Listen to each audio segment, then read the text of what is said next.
de votre participation à cette conférence de rentrée. Donc nous avons aujourd'hui notre assemblée générale de FNAIM Savoie-Mont-Blanc, assemblée en présentiel dans un cadre magnifique, alors que nous n'avons pas pu nous réunir dans ces conditions depuis 2 ans.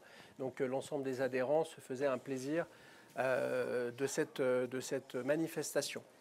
À l'occasion du conseil d'administration de l'Assemblée générale de ce matin, pardonnez-moi, il y avait un point, c'était l'élection du nouveau conseil d'administration qui a été élu pour les 3 prochaines années. Donc ce conseil d'administration s'est réuni en fin de matinée, a été élu au cours de l'Assemblée générale, s'est réuni ensuite en fin de matinée et a élu les membres de son bureau. Voilà, à l'unanimité, le Conseil m'a élu président de la Chambre Savoie-Mont-Blanc pour les 3 prochaines années. Et j'ai le plaisir de vous présenter également les membres du bureau ici présents. Donc Bérangère Servat, qui est donc présidente adjointe. Bérangère, tu peux nous rejoindre, tu peux te mettre voilà, à côté ici. Corinne Desmoulins, qui est secrétaire générale de la Chambre et qui continue dans cette mission qu'elle exerce déjà depuis 2 mandats, depuis 6 ans. Thomas Arnéodo, qui est le trésorier de la Chambre, également depuis 6 ans. Et puis Olivia Gonin, qui occupe la fonction de syndic, qui exerce dans le département de l'Ain. Vous savez que l'Ain nous a rejoints, on a opéré un rapprochement des chambres il y a 2 ans déjà, entre Savoie-Mont-Blanc et l'Ain. Et nous avons donc le grand plaisir d'accueillir au sein du bureau Olivia Gonin, qui sera notre syndic. Voilà, donc ensuite, je vous propose de me présenter très rapidement. Donc, mon parcours professionnel, mon parcours syndical. Tout d'abord, j'ai 48 ans. Je travaille donc dans l'immobilier depuis 1997. J'ai commencé ma carrière à Grenoble. J'ai exercé sur les 3 métiers de l'immobilier dès les premières années de ma vie professionnelle. Je suis diplômé ICH, donc Institut Construction Habitation, c'est donc la filiale du CNAM immobilier. Ensuite, en 2001, j'ai rejoint l'entreprise familiale Bouvet-Cartier Immobilier, qui est basée sur le secteur d'Annemasse, en Billy, plus exactement le siège social, et nous intervenons sur toute la zone de chalandise, Annemasse et Genevois. Donc en 2009, j'ai accédé à la direction de l'agence en étant associé à Alain Bouvet, puisque c'est une entreprise avec 2 familles associées, c'est une entreprise indépendante. Et puis ensuite, depuis lors, donc depuis 12 ans, je suis donc dirigeant et associé de cette société qui compte aujourd'hui un petit peu moins de 40 employés. D'autre part, sur le plan syndical, j'ai commencé en 1997, je vous le disais, dans une entreprise qui était déjà une agence immobilière affiliée à la FNAIM, qui était à Grenoble.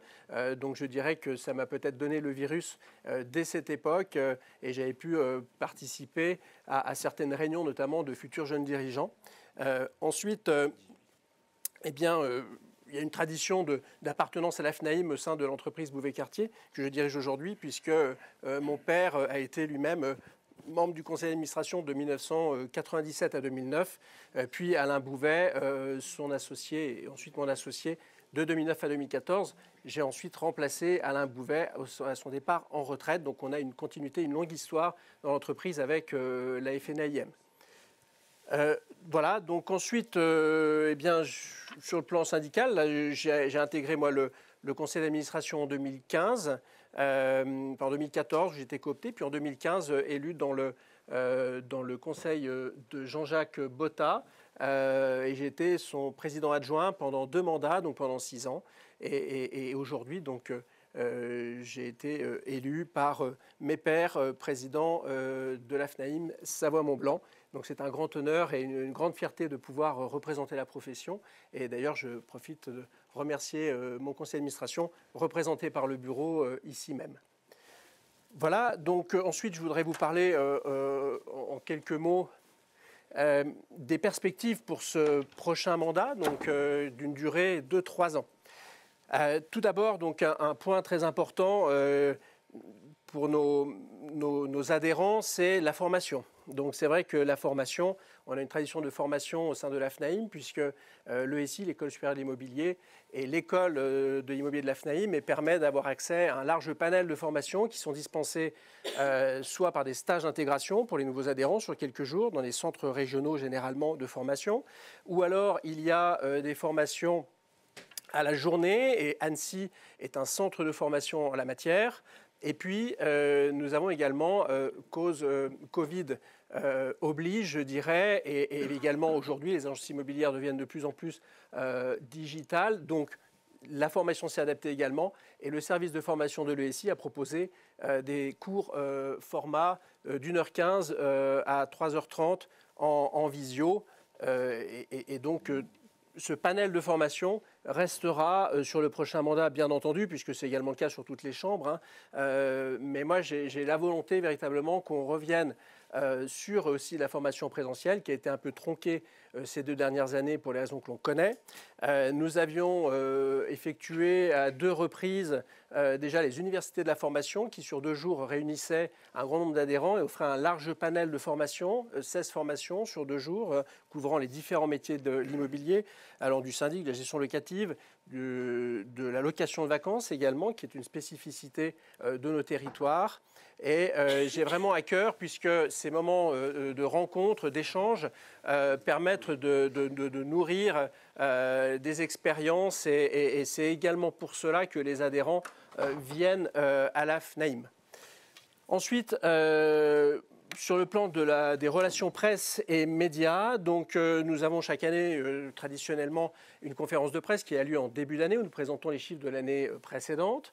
D'ailleurs, je reconnais certaines d'entre vous, vous êtes fidèles au rendez-vous et je vous en remercie.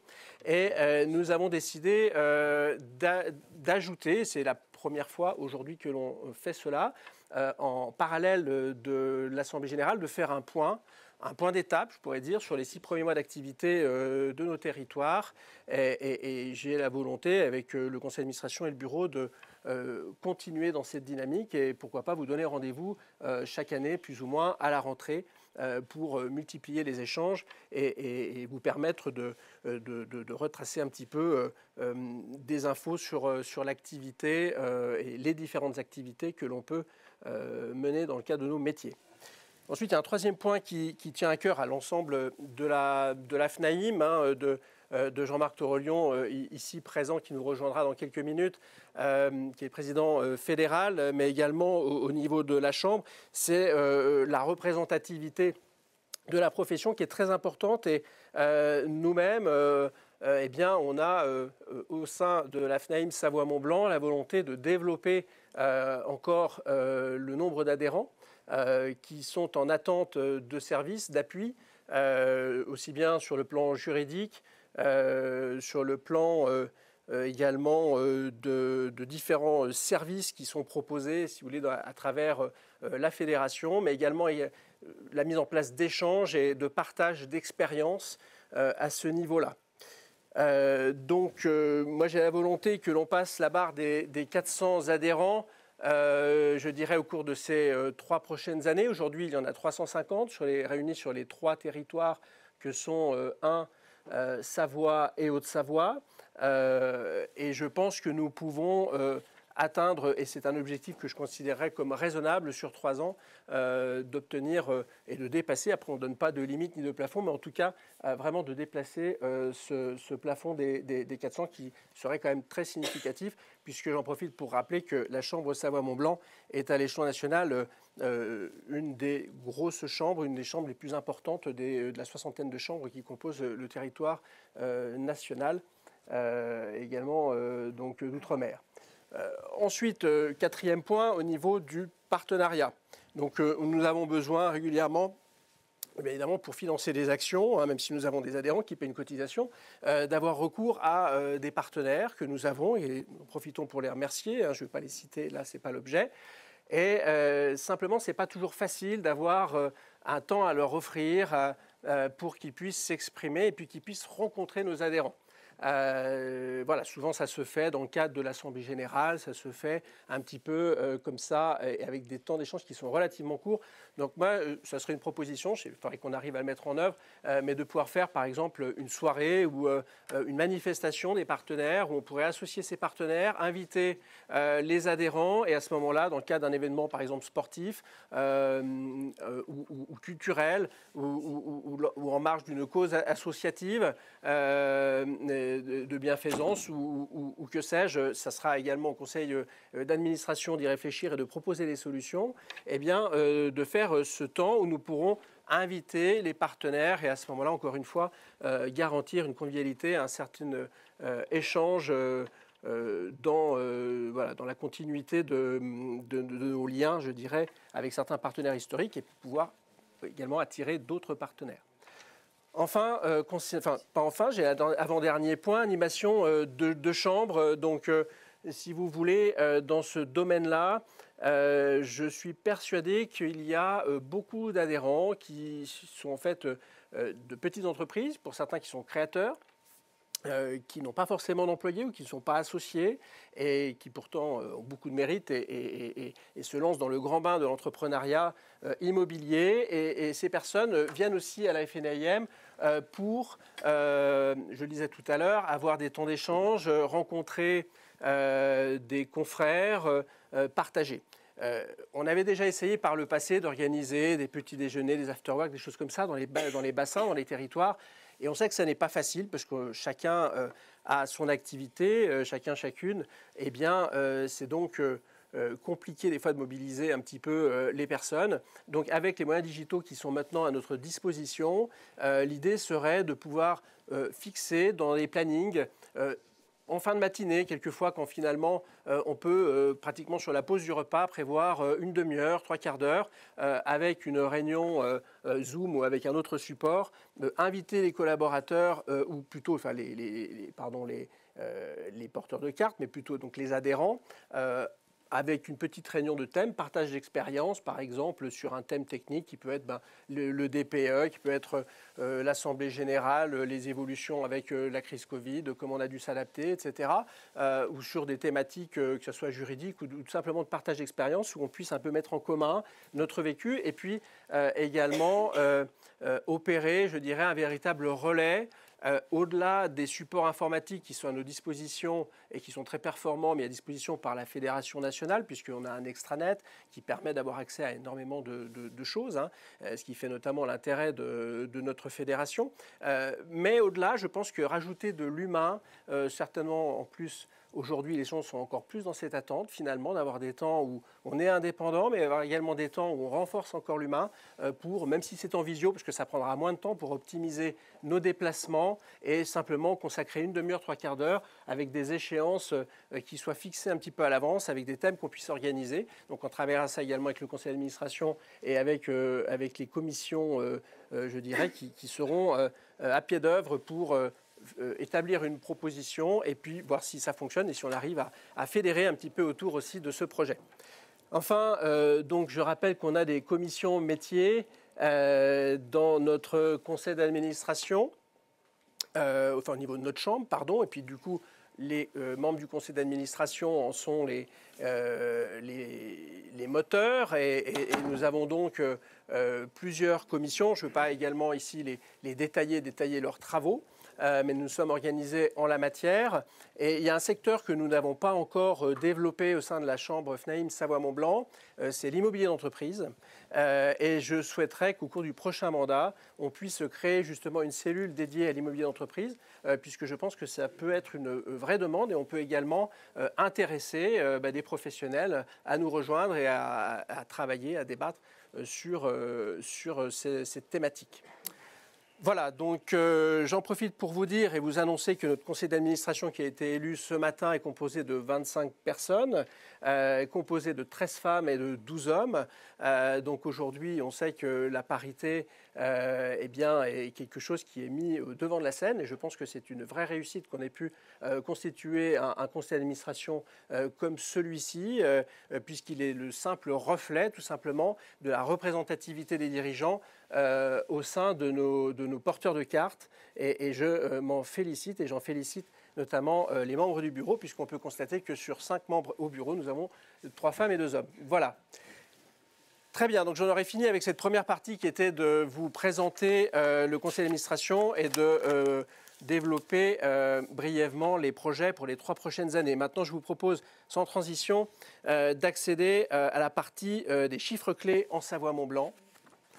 Donc je vous remercie. Et je vais évidemment présenter Jean-Marc Torolion, que je demande de nous rejoindre. Jean-Marc Torolion, qui est président fédéral. Bonjour. De la Chambre, pas de la Chambre, pardon, mais de la Fédération justement nationale, et voilà, qui nous fait l'honneur de sa présence aujourd'hui, et qui a participé ce matin à nos débats, et qui sera également là, puisqu'après la conférence de presse, nous avons un grand débat. D'ailleurs, si vous voulez le suivre, il sera retransmis sur... Vous êtes évidemment invité, bien entendu. Oui, merci Corinne. Vous êtes invité à rester. La salle est en bas si vous voulez suivre cette deuxième partie d'après-midi. Voilà, donc les tendances à la vente. Nous avons donc une première slide. Donc les ventes de logements dans la chambre Savoie-Mont-Blanc. Donc 35 000, vous voyez. Sur les 12 derniers mois glissés. Donc on est effectivement en hausse. Quand on voit l'augmentation, donc on parle de volume là de vente, on ne parle pas de prix. Nous avons une augmentation de plus de 10% sur le nombre de ventes sur un an. Et en comparaison France entière, on est légèrement au-dessus, mais c'est cohérent puisque la France entière est à 9,8%. Voilà, donc ça représente 1,2 million de logements. Et ça représente 26% des logements de la région. Ensuite, donc les répartitions des ventes de logements dans la chambre. Donc nous avons, si vous voulez, par département, des parcs de logements avec une évolution qui est un peu plus importante, en hausse près de 11% dans l'Ain, 8,2% en Savoie, 11,4% en Haute-Savoie. Et encore une fois, ça permet de faire voir que la Chambre Savoie-Mont-Blanc, qui regroupe les départements de l'Ain, de la Savoie et de la Haute-Savoie, sont légèrement au-dessus en termes de pourcentage au pourcentage de régions, qui sont à 9,7%. Ensuite, on vous a préparé une slide qui permet de présenter un petit peu la dynamique par ville, si vous voulez, au niveau des villes qui sortent le top 20, si vous voulez, des villes qui présentent le nombre le plus important de ventes réalisées. Et à chaque fois, on met dont appartement, dont maison. Donc on voit que, je dirais sans surprise, Annecy arrive largement en tête, mais d'autres territoires, d'autres villes ne sont pas en reste. Il y a également une belle activité, par exemple, à Bourg-en-Bresse, qui est la ville principale du département de l'Ain, comme chacun sait. Ensuite, on peut parler d'une tendance des prix, avec une hausse qui va de 4,5% à 7,8% au niveau de l'évolution des prix pour les appartements. Les maisons, c'est 8,2% dans l'Ain, 5,6% en Savoie et 5% en Haute-Savoie. Alors dans l'Ain, si on peut faire un petit focus sur les 12 derniers mois glissés, dans l'Ain, on sait que l'Ain a pu attirer notamment, de par sa proximité avec des métropoles comme Lyon, finalement pas si loin de Paris non plus, puisque je rappelle que Paris, Bourg-en-Bresse, c'est 2 heures de train, eh bien, bénéficier un petit peu de l'évolution des comportements sociétaux et vis-à-vis du travail, avec finalement des gens qui ont peut-être souhaité gagner les campagnes et puis accéder. On verra après avec des prix focus sur des slides un petit peu plus tard, des prix évidemment beaucoup plus accessibles qu'en métropole lyonnaise. Et on est relativement près, y compris en voiture, ou voire Paris, avec des trajets plus longs, mais qui permettent de dynamiser ce marché. Donc forcément, quand en plus il n'y a pas forcément une offre démesurée, eh bien, mécaniquement, on a une hausse qui se traduit sur les prix. Voilà, après, on a bien sûr des prix médians qui sont relativement élevés, y compris en termes d'appartements.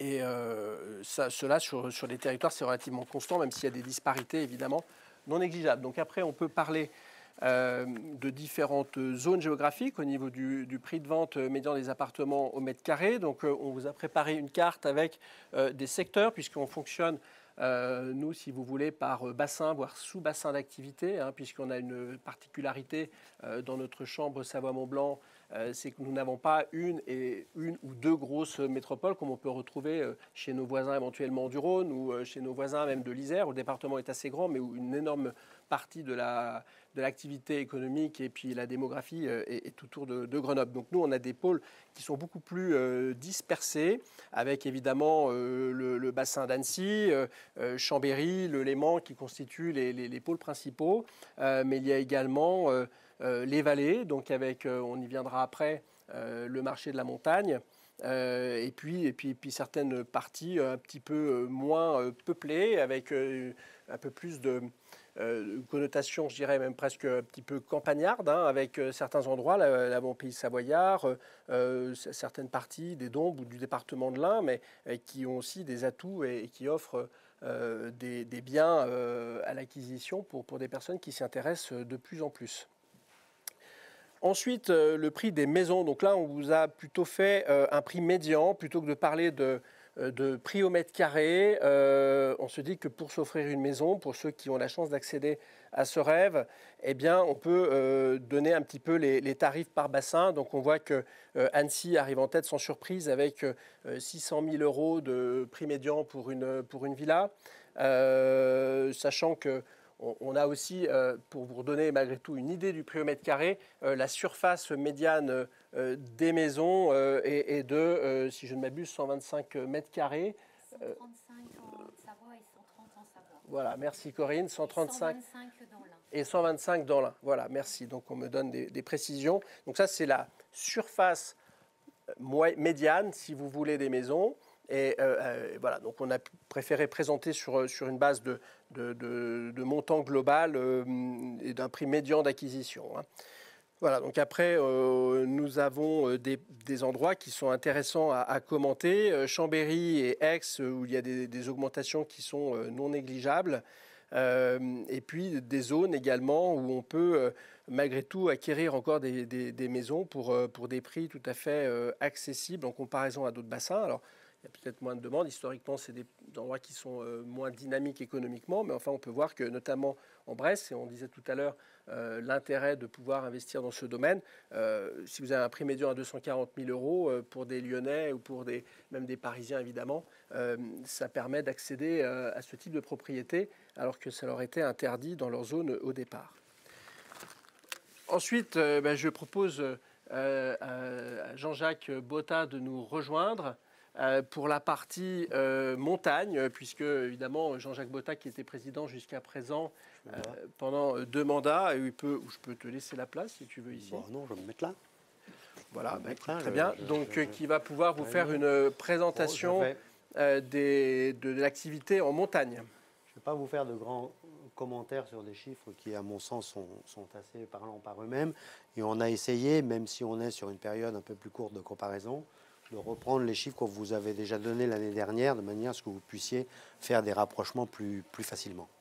Donc, sur cette information-là, ce qu'on a voulu retranscrire, c'était le prix moyen qu'il fallait compter pour acquérir un bien en montagne, l'ensemble des départements confondus. Alors, je ne vous cacherai pas que pour l'instant, nos statistiques sur la partie de l'Ain et le Jura, qui pourraient consister donc en des zones montagne, bien entendu, ne sont pas encore présentes, mais on espère pouvoir l'inclure dès l'année prochaine. Voilà les chiffres. qui constate une hausse assez classique, je crois, je vous cite de tête, vous comparerez vous-même avec l'année dernière, je crois de 7% à peu près.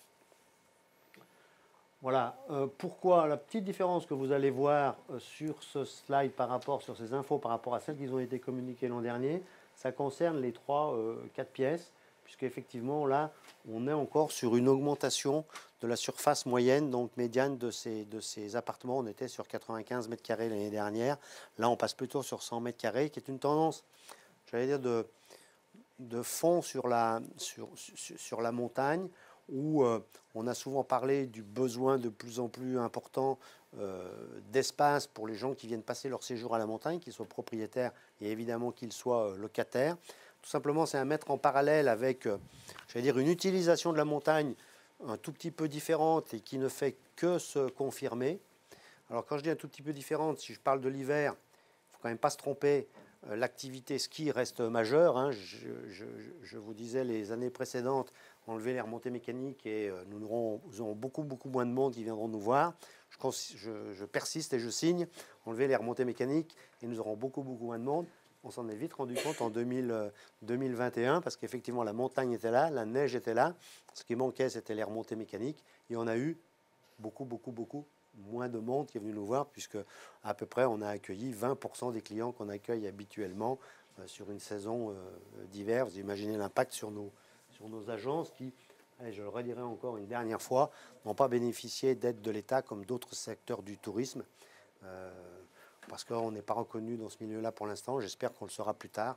En tout cas, on a tout fait pour, avec Jean-Marc, le président fédéral, et les équipes de la fédération, pour faire comprendre à notre environnement au niveau des ministères, que ce soit des TPE-PME, qu'au ministère donc, du logement, du tourisme bien sûr, et puis l'inévitable Bercy, puisque c'est là où il y a les sous. Hein.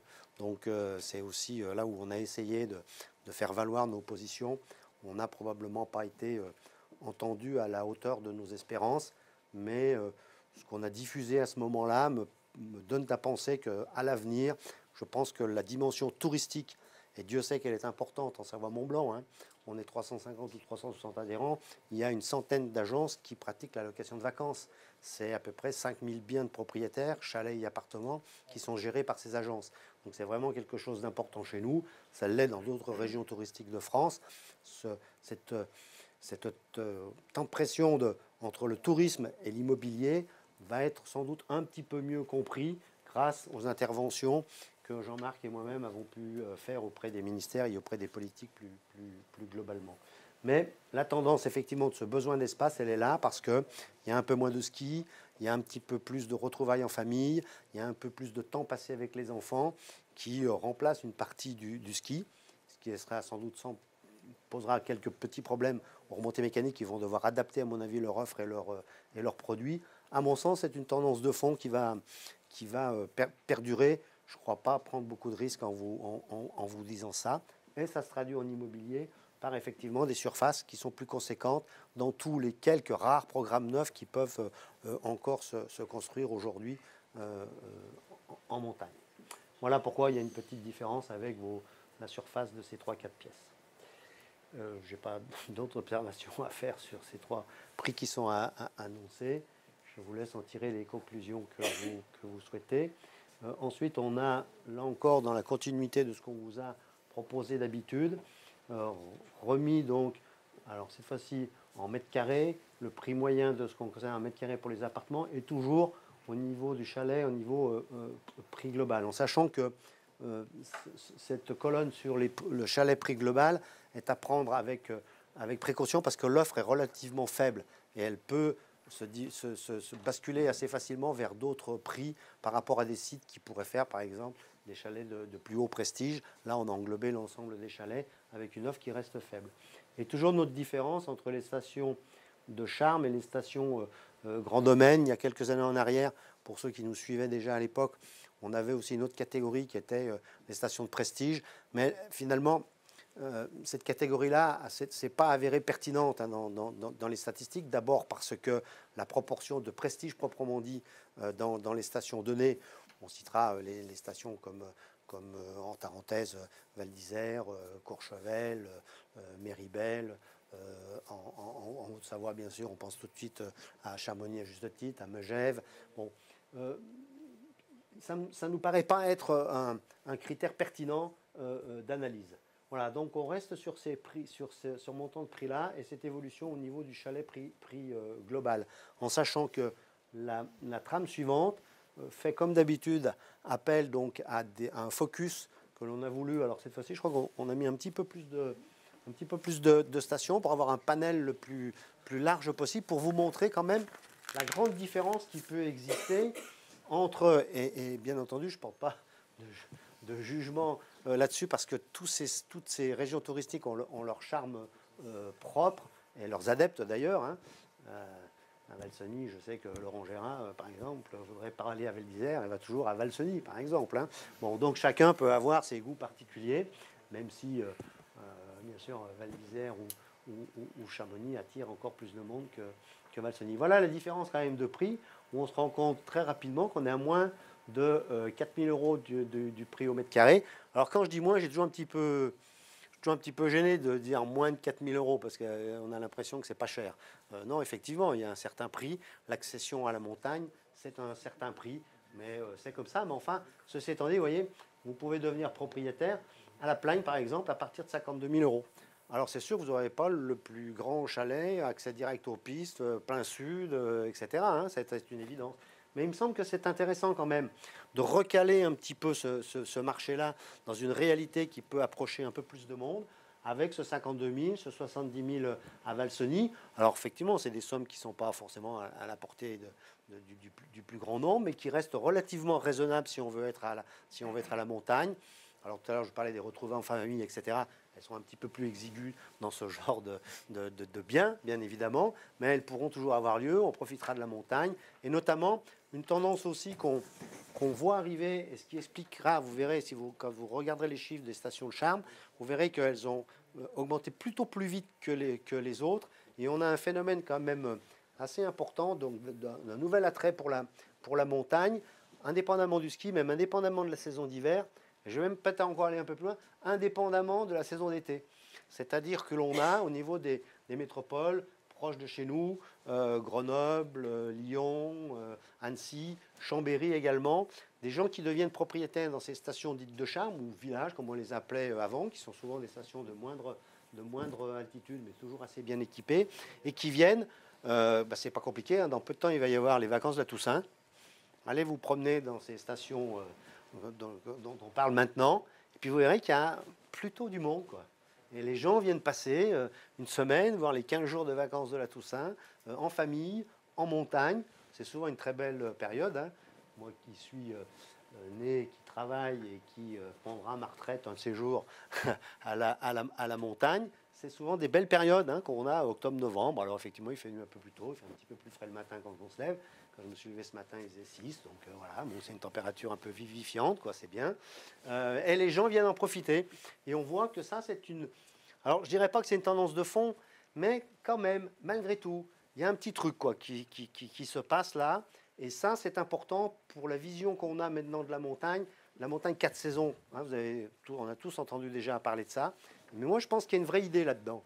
Et en tout cas, si on se projette sur l'avenir, il me semble que cette idée-là, il faut la creuser. Il faut essayer de trouver les bons moyens pour que les gens viennent profiter de la montagne voilà, aux vacances de la Toussaint.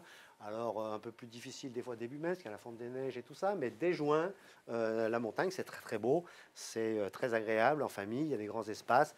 Le Covid l'a presque mis en avant à un moment donné, tous ces espaces-là. Ça a bien fonctionné. On a fait un bel été en termes de fréquentation donc à la montagne.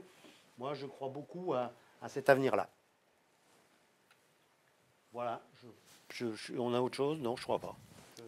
Très bien, merci Voilà, beaucoup, non, merci beaucoup Jean-Jacques. Ah, Donc, pour continuer, nous avons cette année voulu vous présenter quelques données, quelques indicateurs sur le métier de syndic et notamment au niveau du nombre de copropriétés ou des charges de copropriété. J'invite ainsi Louis Mollard à me rejoindre. Je laisse prendre une petite photo, j'arrive. Donc lui qui fait partie du conseil d'administration et qui est responsable de la commission statistique. Et bonjour effectivement, cette année, on avait voulu faire un petit focus sur syndic, puisque le syndic, c'est un petit peu le grand oublié des statistiques. Hein. C'est vrai que c'est moins parlant que des prix à la vente ou les hausses de loyer, hein, c'est certain. Mais pourtant, je pense que ces stats-là, elles sont très actuelles, notamment quand on pense à l'immobilier de demain, avec la rentrée législative, pour rappel, où on a eu pas mal de textes qui sont venus, loi résilience, tout ce qui est économie d'énergie, l'immobilier donc, et l'avenir. Voilà, donc on vous a fait quelques petits slides dans ce sens. Le premier, donc c'est le nombre de copropriétés immatriculées sur le parc, donc Savoie, Haute-Savoie et 1, on vous a fait le distinguo. Donc copropriété immatriculée au registre national de la copropriété, puisque c'est une obligation désormais. Ces données-là, effectivement, pourquoi on ne le faisait pas avant? Parce qu'on avait du mal à remonter les informations, tout simplement. Donc effectivement, maintenant, on a cette possibilité, on en profite. Pourcentage du parc de copropriété immatriculée, pardon. Donc vous avez le pourcentage par département. Pour la Chambre Savoie-Mont-Blanc, 4% du parc français. Donc on parlait de chambres fortes. La Chambre Savoie-Mont-Blanc donc, représente 4,5% du parc. La coprotype en France et dans nos départements, vous le voyez bien, donc c'est les copros de 11 à 49 lots. Donc une coprotype, faites le calcul chez vous, en moyenne est de 11 à 49 lots. Suivant.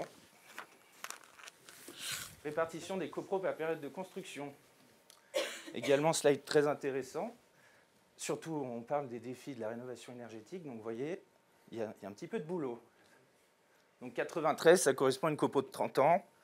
On arrive au premier avalement, au premier changement de chaufferie. On est pile poil dans ces fameuses économies d'énergie. Donc, à bosser. Je vais vite, hein. Très bien.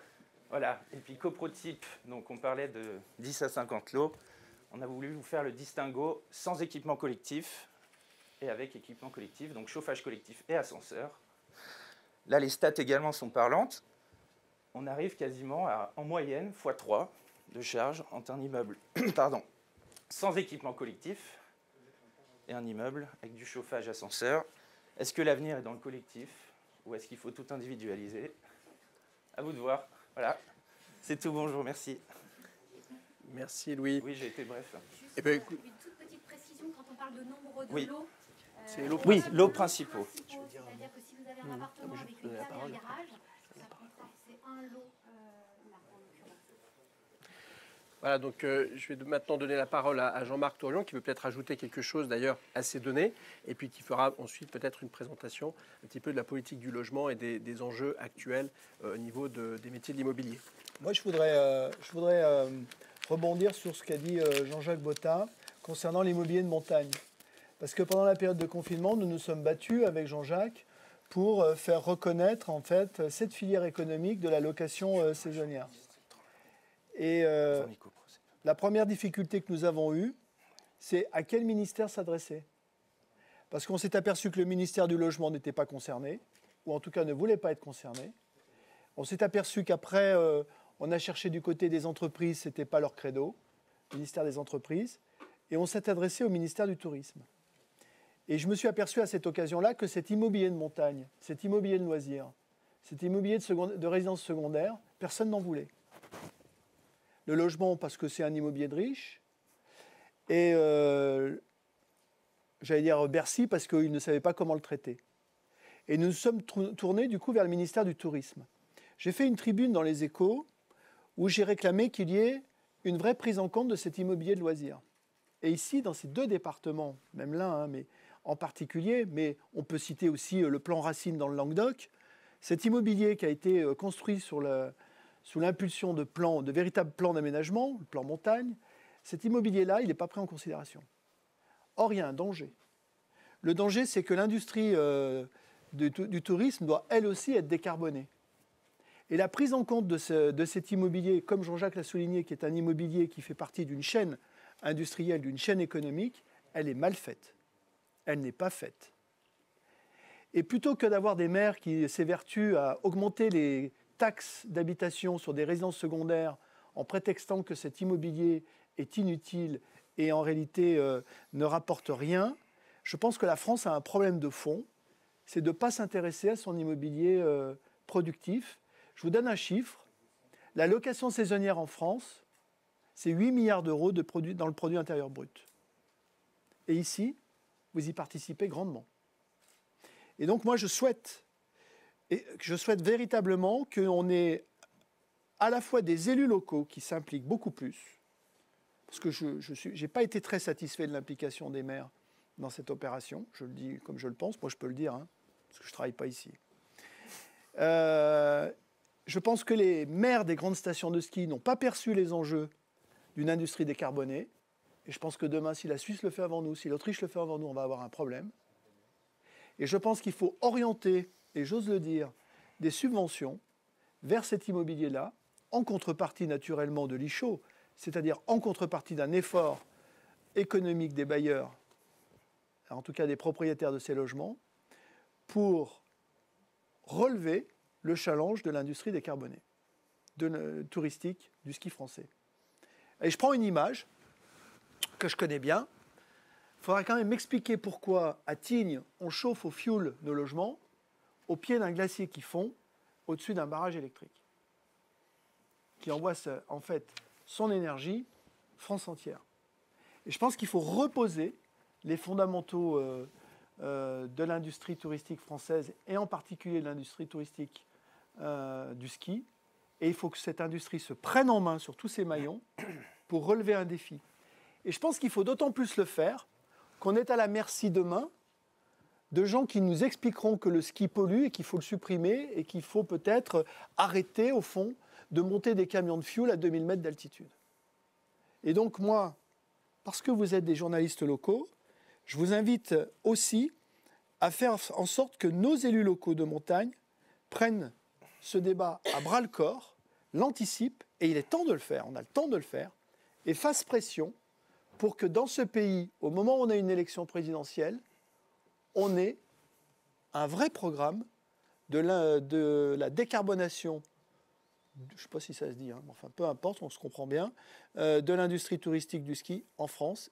Et dans ces deux départements qui sont quand même exceptionnels et qui rapportent énormément au pays, eh ben, il est temps de s'y intéresser plus qu'on ne le fait.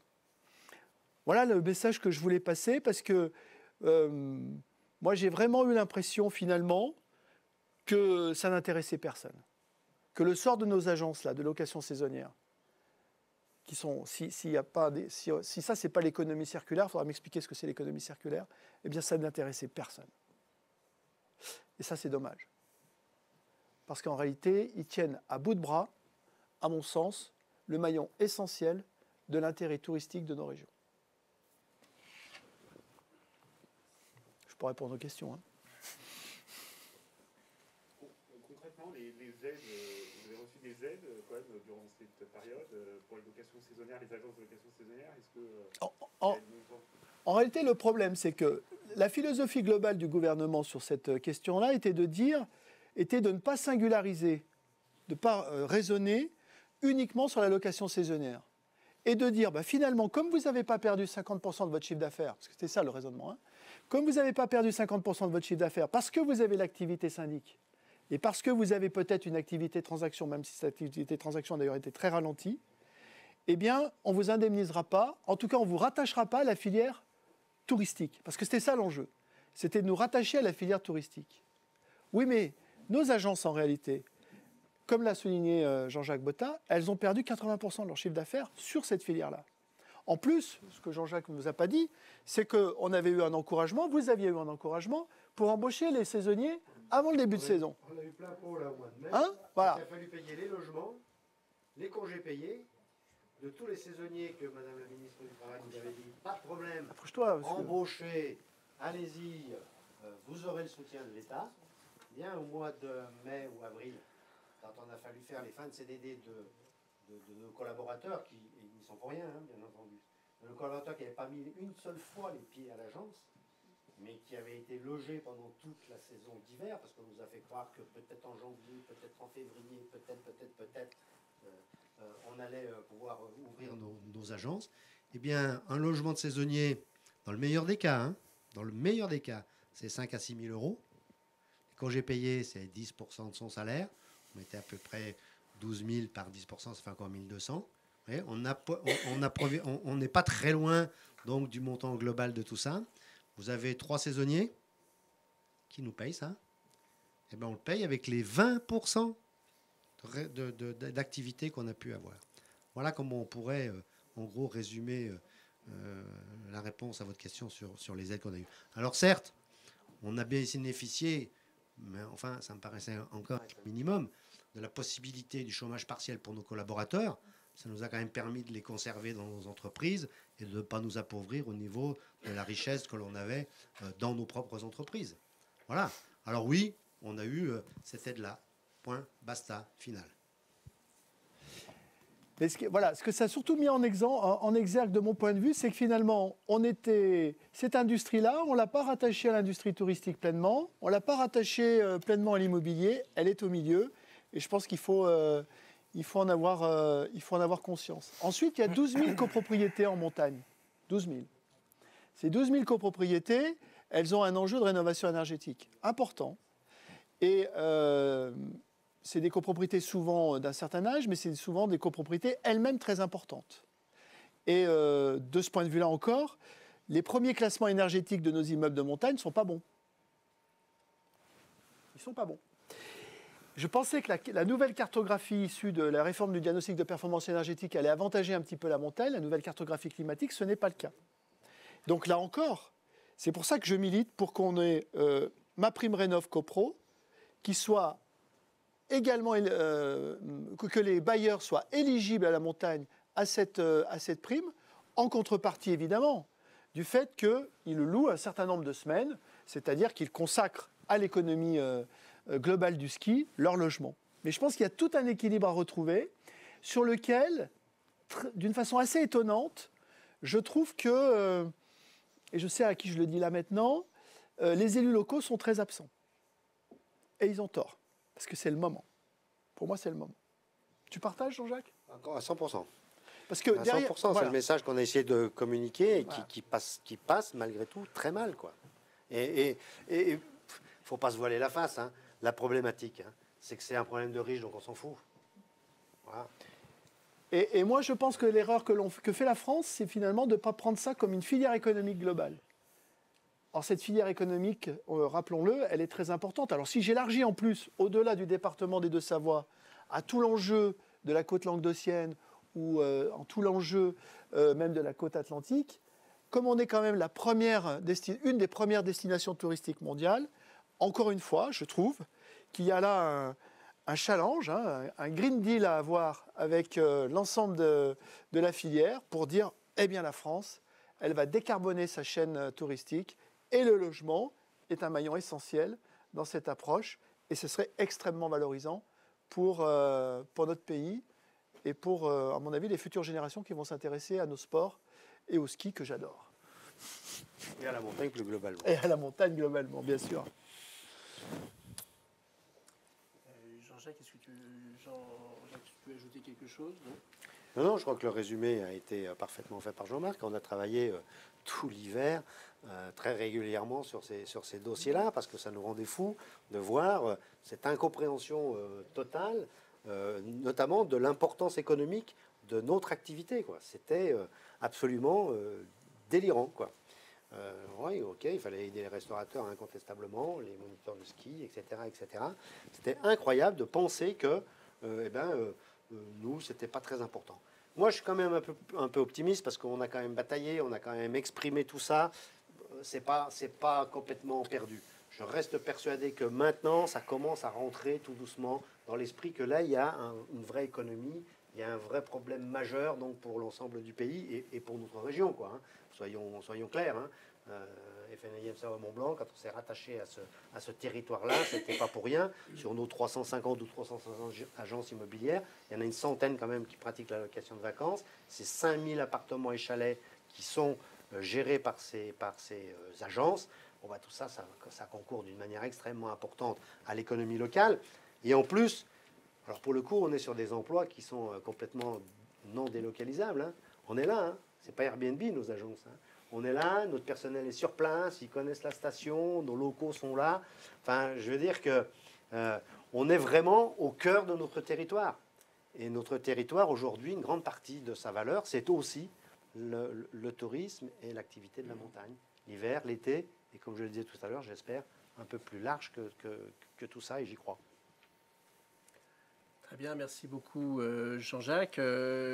Jean-Marc, est-ce que tu veux faire un petit point sur la politique logement au sens plus large que nos territoires? Oui, un petit point sur le marché global pour vous dire qu'effectivement la dynamique de prix et la dynamique de volume, elle a été présente sur tous les territoires.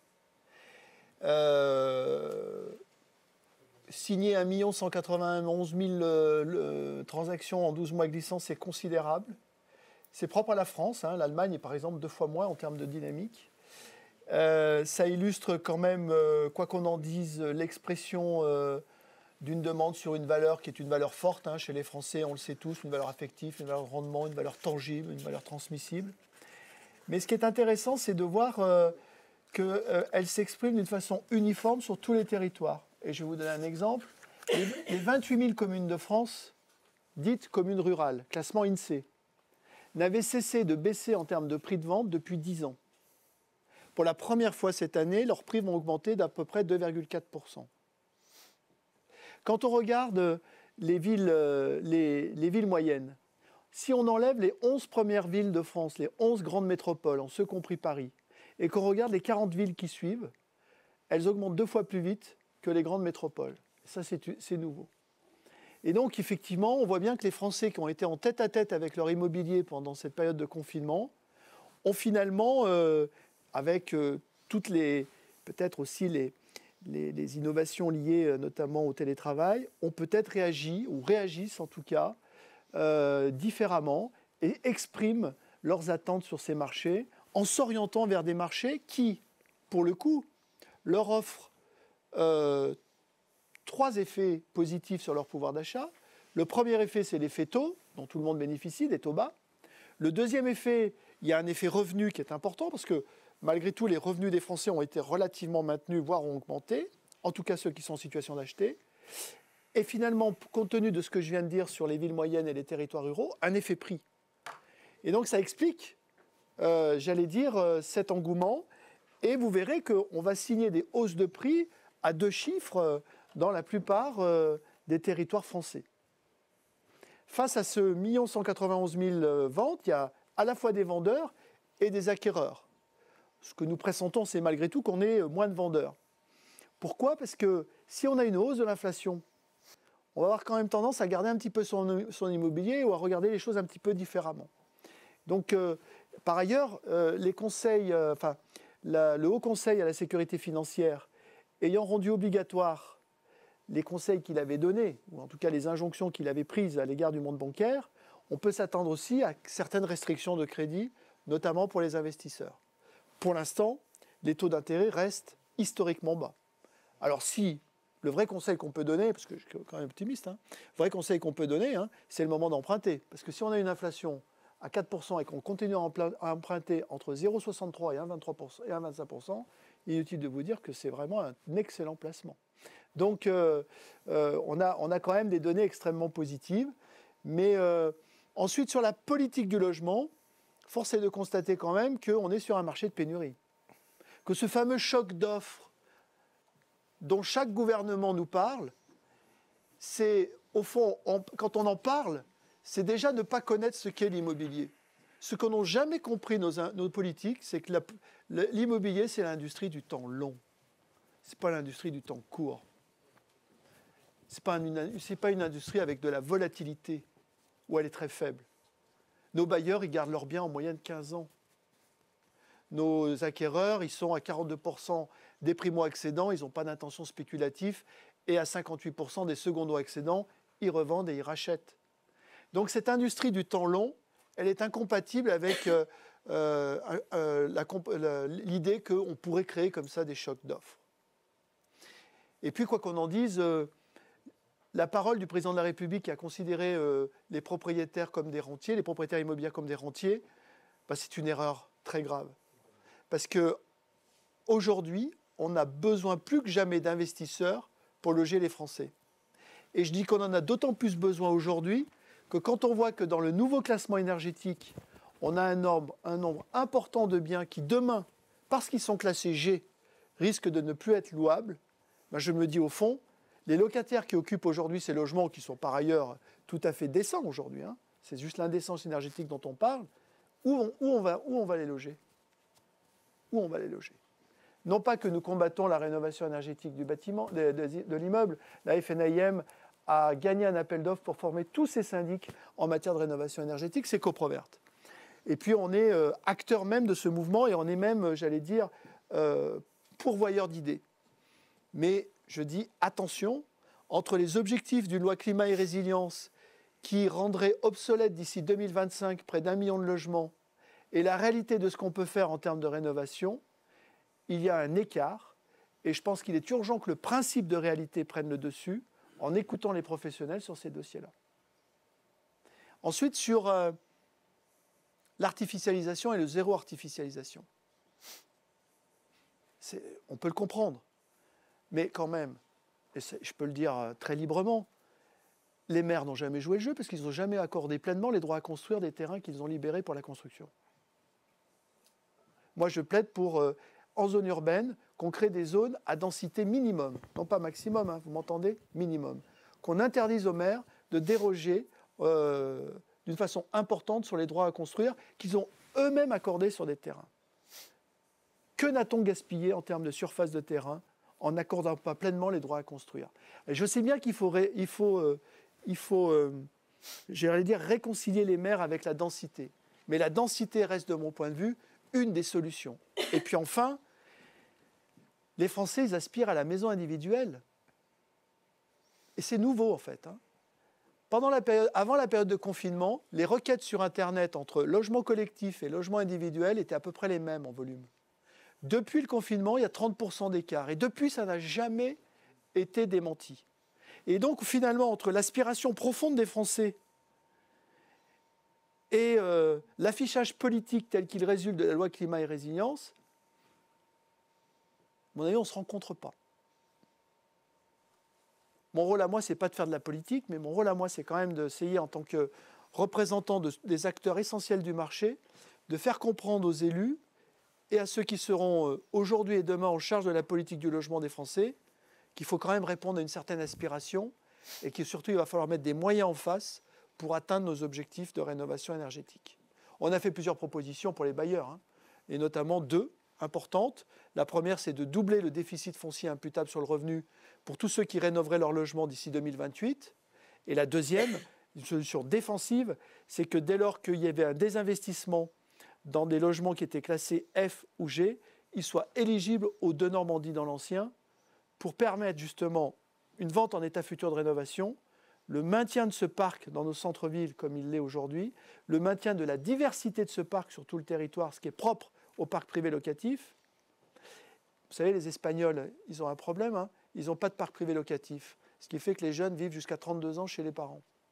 Et ils poussent au parc privé locatif. Donc c'est la chance que nous avons en France, d'avoir ces 7 300 000 logements qui assurent l'essentiel de la mobilité des Français et l'essentiel du logement des jeunes. Et donc il faut maintenir ce parc locatif sur tout le territoire et il faut même l'accroître. Je pense que la bonne politique demain, c'est d'accroître le parc privé locatif. Vous savez, être locataire, hein, c'est de ne plus payer de taxes d'habitation, de ne pas avoir de taxes foncières, de ne pas avoir d'enjeux de charges de rénovation et finalement d'avoir que des charges de fonctionnement, de pouvoir partir avec un préavis d'1 mois. Et donc cette mobilité-là et cette situation du locataire, elle n'est pas forcément économiquement, elle n'est pas forcément absurde quand on regarde la situation actuelle. Et donc ça veut dire quoi? Ça veut dire que je pense que si on est en charge demain d'une politique du logement, il y a 4 piliers dans la politique du logement. Le logement social, l'accession, le parc privé locatif et l'aide personnelle.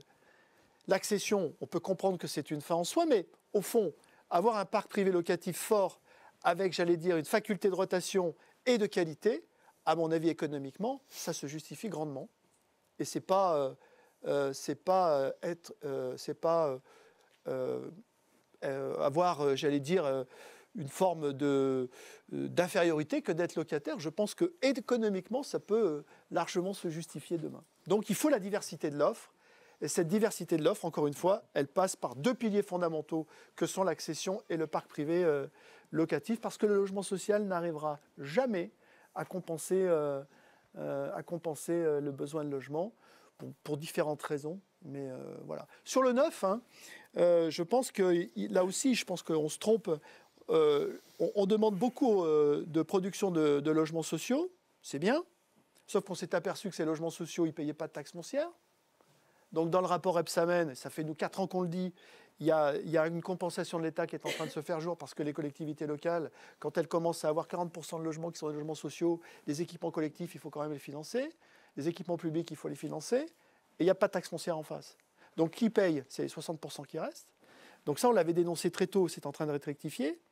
Mais il y a aussi beaucoup de ventes en bloc. Et donc finalement, je me dis, parc social plus vente en bloc, qu'est-ce qui reste? Qu'est-ce qui reste à 90% des Français qui voudraient acheter du neuf, par exemple? Il leur reste peu d'offres. Et cette offre, elle est chère. Et donc là aussi, je crois qu'il faut repenser, d'un point de vue global, la politique fiscale des collectivités territoriales qui est bien trop assise sur l'immobilier et la politique d'offre du logement. Je suis un peu long, hein? Non, je sens que tu regardes ta montre. Voilà. Merci, oui, pardon. J'avais une question. Alors, plus globalement, sur notre territoire, on sait qu'on a un territoire atypique, hein, qui est très prisé, très demandé.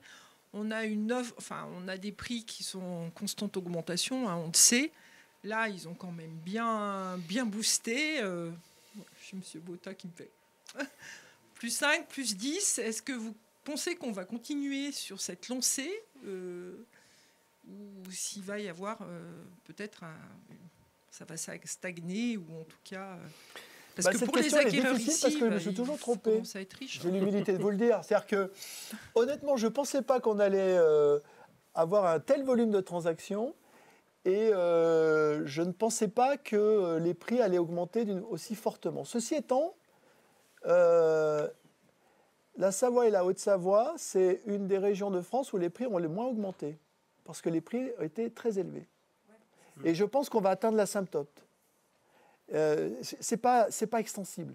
D'ailleurs, on voit bien, si on le raccorde quand même globalement au débat national sur les salaires, on voit bien qu'à un moment donné, ça va freiner. Et les premiers qui vont freiner, c'est les banquiers. Je pense que les premiers qui vont freiner, ce sont les banquiers. Moi, je surveille beaucoup le taux d'apport. Parce que vous savez, le taux d'apport qui est exigé par les banquiers, c'est au fond la prime de risque qu'ils mettent dans un retournement du marché ou en tout cas dans peut-être un ralentissement du marché. Or, les taux d'apport, ils sont quand même un peu plus conséquents qu'ils n'étaient auparavant. Hein. Voilà. Non, je pense qu'il va y avoir... il y a forcément une limite. Ouais, moi, je rajouterais je crois qu'il y a déjà 2 ans, je disais la même chose. Et je pense que ça reste toujours vrai. Il y a toujours besoin, à un moment donné, d'un niveau d'équilibre. Et ce niveau d'équilibre, il est entre l'appétit bien normal du vendeur et la possibilité de l'acquéreur. Et quand on n'arrive pas à rejoindre ce point d'équilibre, inévitablement, le marché, il en subit les conséquences. Donc moi, je partage, alors comme Jean-Marc dit qu'il se trompe tout le temps, tant pis, je me tromperai avec lui, mais je partage son opinion. Je pense qu'effectivement, on va arriver aujourd'hui à retrouver cet équilibre sur Savoie-Mont-Blanc, tout simplement parce que l'offre est faible. Les acquéreurs ne vont pas pouvoir, les arbres ne grimpent jamais jusqu'au ciel, les acquéreurs ne vont pas pouvoir avoir des budgets qui correspondent aux besoins ou aux envies aujourd'hui des propriétaires. Donc à un moment donné, il y aura un rééquilibre qui va se faire à ce niveau-là. Moi, on le ressent déjà, hein, à la montagne. On a une offre extrêmement restreinte, qui est de plus en plus restreinte. Et on a de plus en plus d'acquéreurs qui aujourd'hui nous disent stop. J'y vais plus là. Là, j'y vais plus. Alors, c'est ça. Pardon. Par exemple, sur le bassin annécien, il y a toujours un déficit d'offres à la fois dans le neuf qui n'alimente pas le marché de l'ancien et pourtant la demande est soutenue. Donc, mécaniquement, peu importe si les salaires augmentent ou pas, la hausse des prix est d'année en année toujours la même finalement. On est toujours autour de... Ça baisse, non seulement ça baisse pas, mais on est toujours sur plus 7, voire plus 10. Ouais. Oui, c'est ce qu'on... Ça fait une vingtaine d'années que je suis sur, un peu plus de 20 ans que je suis arrivée sur Annecy. Tous les ans, on dit que ça va s'arrêter. Et tous les ans, ça monte. Oui, moi, les prix n'ont jamais baissé, ouais, en fait. Ouais. Par rapport à d'autres régions où il y a eu des fluctuations peut-être plus importantes, mais il y a eu des baisses et des montées. Les baisses, on en a rarement connu. Après, on a quelquefois connu des périodes de paliers. de stagnation, de Mais pas de palier baisse. à cause de différents facteurs, effectivement, soit quelquefois la hausse des taux qui sont parfois remontés, soit par rapport à des crises de confiance, des crises économiques, des crises de confiance, des crises des banques. Si les banques augmentent le curseur de l'apport personnel, si les taux montent un tout petit peu, Ça peut aller très vite. Hein. ça peut aller très très vite et le retournement peut arriver. Mais les prix stagnent, mais il n'y a pas de baisse, contrairement à des grandes métropoles comme Marseille ou Lyon qui ont connu des belles hausses et des baisses également. Puis je voulais faire une remarque aussi sur le marché locatif, où il y a une tension énorme sur le bassin annécien et un accès au logement locatif privé qui est de plus en plus compliqué. Pardon, qui est de plus en plus compliqué. Vous êtes une région globalement qui, sur le plan économique, a une dynamique exceptionnelle. Vous Oui. avez un niveau de revenu moyen qui est relativement fort. Vous avez cette fameuse liane qui vous relie au bassin genevois. Non, mais si, mais je vous le dis parce que non, mais on est d'accord. On est Bien sûr, d'accord, mais le fossé est important. On est d'accord, mais je vais vous donner la vente moyenne en France. La vente moyenne en France, moyenne, hein, c'est 170 000 euros. Le prix moyen d'un pavillon à Poitiers, c'est 120 000 euros. J'étais au Mans hier, qui connaît une croissance exceptionnelle avec le TGV à 55 minutes de Paris. Mais néanmoins, au Mans, globalement, la vente moyenne est à 180 000 euros. Donc il faut bien comprendre qu'il y a quelques... Ce n'est pas un hasard si vous êtes en zone hyper tendue, il n'y en a pas beaucoup en France qui sont classés comme vous. Hein. Il y a Paris, il y a Nice et puis vous. Donc effectivement, vous avez, avec cette situation quand même de semi-frontalier, une particularité exceptionnelle sur laquelle je ne peux rien, enfin à court terme je ne peux rien, mais si ce n'est que la Suisse vous a quand même laissé à la France le soin de loger tout le monde, et puis récupère le travail, enfin c'est mon point de vue, voilà. Mais voilà. Ensuite, il faut bien comprendre que nous sommes des acteurs du marché et on ne se nourrit pas forcément de la hausse des prix. Hein. Nous, on se nourrit de la fluidité du marché. Et il faut bien comprendre que nous, c'est l'équilibre que l'on cherche. Et d'ailleurs, pour la première fois cette année, et moi j'avais connu ça en 2000-2001, pour la première fois cette année, en fait, on a été un peu dépassé par le marché dans certaines régions. C'est-à-dire que pour la première fois, nos estimations n'étaient pas au niveau. Le marché allait plus vite que nous. On a eu des phénomènes de surenchère qu'on n'avait jamais connus. Moi, je les ai connus en 2000-2001.